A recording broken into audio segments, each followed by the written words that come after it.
This video provides a demonstration of the procedure to core and then cut 38 mm diameter cylindrical test specimens.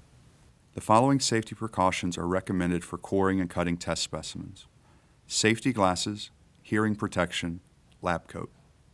The following equipment and supplies are necessary for coring and cutting specimens: 180 mm tall gyratory compacted sample, wax pencil or suitable marking instrument, marking guide, ruler, tape measure, or other acceptable measuring device, coring bit with an inside diameter of approximately 38 mm, core drill and holder assembly, diamond blade tile saw.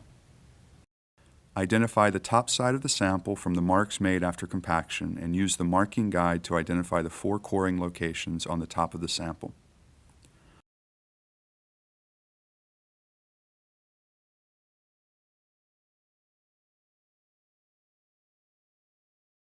Attach the 38 mm diameter coring bit to the coring drill.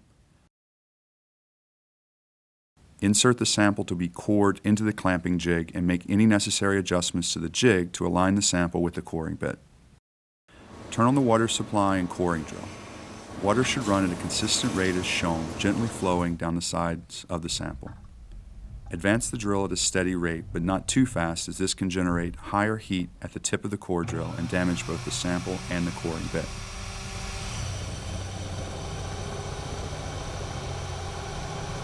Continue advancing the core bit until the sample is cored through.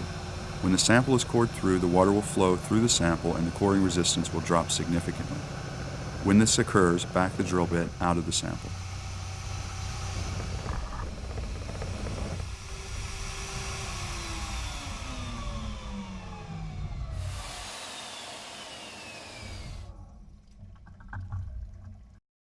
Extract the specimen from the compacted sample, rinse with water.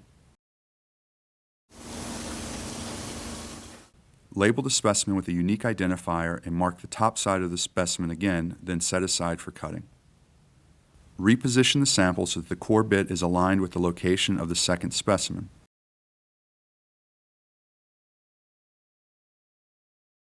Repeat the coring operation for this and the remaining specimens.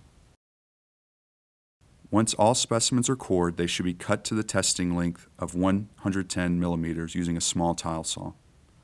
Measure 35 mm from the bottom end of the specimen and mark with the wax pencil.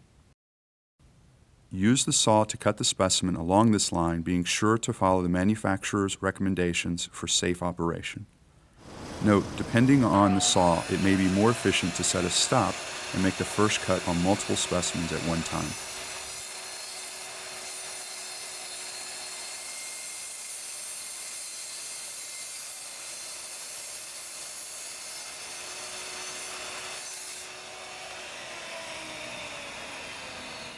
Once the first cut is made, measure 110 mm from the face just cut, mark this length with the wax pencil, and use the tile saw again to cut the specimen to the final length.